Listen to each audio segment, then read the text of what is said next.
Sometimes the best camera isn't a device, it's the light around you. Natural light can transform the ordinary into something emotional. Let me show you how. In the early morning, light is soft and gentle. Shadows stretch long and colors are calm. It's perfect for capturing peace, quiet, and beginnings.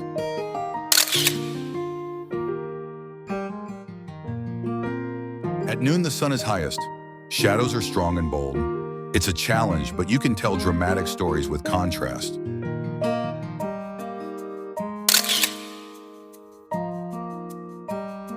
As the sun sets, the world turns golden. Everything feels warmer.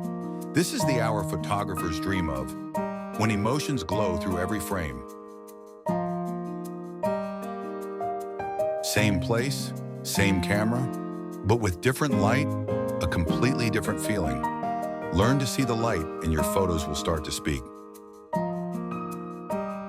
For more emotional photography tips, subscribe and join the journey. See the world with feeling. Lens of emotion.